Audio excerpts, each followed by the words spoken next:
በአንዳንድ ሰዎች እዚህ ጋር ይፈላሰፋሉ። ኢየሱስ ክርስቶስ ሰው ሆኗል አይደለም? ሰው ሲሆን በሁሉም ነገር እኛን ነው የመሰለው ይላሉ። ልክ ነው። ስለዚህ የኃጢአት ዝንባሌ ነበረው ወይስ አልነበረውም አይነት ክርክር ይመጣል። ቴዎሎጂካል ዲቤት ነው ይሄ። አንዳንዶች እንደዚህ ብለው ያስባሉ፣ የኃጢአት ዝንባሌ ነበረው የሚሉ አሉ። ለምን ስትላቸው የኃጢአት ዝንባሌ ካልነበረውማ የኔን ፈተና አያውቀውም ይላሉ።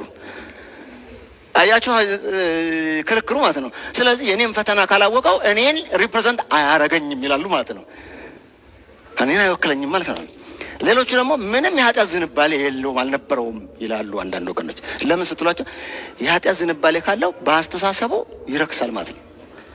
ይሄ ከሆነ እኛን አያድነንም። ስለዚህ አያችሁ የመከራከሪያ ርዕሶችን። መጽሐፍ ቅዱስ ግን ምንድን ነው የሚለው? አንዳንዶች ከዚህ የተነሳ በጣም የሚገርማቸው ግን አክራው ሄደው አይ ኢየሱስ ክርስቶስ ከናካተው እንደውም ከሰው ምንም አልተካፈለም ብለው የሚያምኑ አሉ። ምዕራፍ 2 ተምራችሁ ነበር? በስጋና በደም ተካፈለ የሚል ምን ብላችሁ ነው እንደመደማችሁት?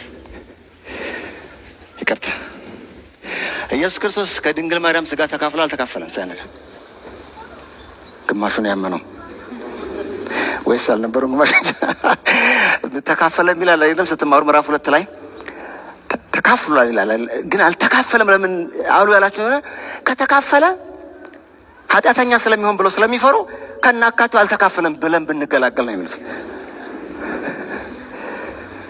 አልተካፈለም ካሉ ደግሞ ምን ይሆናል?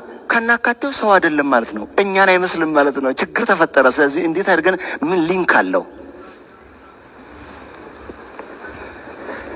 እሺ ተካፈለ ብለን ሲሄድ ደግሞ እና ታዲያ ኃጢአተኛ አይሆንም ወይ ያልን እንደሆነ ስትጸንስ ማርያም ስትጸንስ መንፈስ ቅዱስ ስራው ምን ነበር? ኦቨርሻዶ ማድረግ፣ መከለል ወይም መከልከል ነበር። ስለዚህ የመንፈስ ቅዱስ ሚና ነበር ማለት ነው። the role of the Holy Spirit። ስለዚህ ኃጢአት ተፈጥሮ አይካፈልም። ችግር የለም፣ አይዟችሁ። እንኳን እሱ ቀርቶ በዚህ ዘመን እናትየዋ HIV ፖዚቲቭ ሆና ልጇ HIV ኔጌቲቭ ማድረግ ተችሏል። እንዴት ደሟ በሙሉ HIV ኔጌቲቭ ፖዚቲቭ ሆኖ እንዴት እሷ ልጁ ተቻለ እኮ? ቫይረሱን ብቻ ከልክለው ከዛ የእሱ ደም ንጹህ ነው፣ የእሷ ግን አይደለም። ቀይ መስቀል ቢሄዱ የሚፈቀድለት ደም ለመለገስ ልጁ ብቻ ነው። ለዚህ ነው ኢየሱስ ብቻ ለዓለም መድኃኒት የሆነውና ደም መለገስ መብቱ የሆነው እሱ ብቻ። እሺ ክብር ለእግዚአብሔር። አንዳንድ የኛ ሰዎች አሉ ይላሉ ከማርያም ከተከፈለ ያው የማርያም ደም አይደለም እንዴት አለ እመቤታችን በማዳም ስራ ተሳትፋለች አይነት ነገር እንትን የሚሉ ሰዎች አሉ። እና ልክ እንዳልኳችሁ ነው። ቀይ መስቀል ሲሄዱ እናትየዋ አይ አንቺ ፖዚቲቭ ነው የእሱ ኔጌቲቭ ስለሆነ መለገስ የሚችለው ልጁ ነው ተብሎ ልጁ ነው መለገስ የሚችለው አልኳቸው አይደለም። ልክ የመንፈስ ቅዱስ ሚና የኃጢአት ተፈጥሮ እንዳይካፈል ነው ያደረገውና በምድር ላይ ደሙና ስጋው ንጹህ የሆነ አንድ ሰው ብቻ ነው ያለው። ሃሌሉያ! አንድ ሰው ብቻ ነው።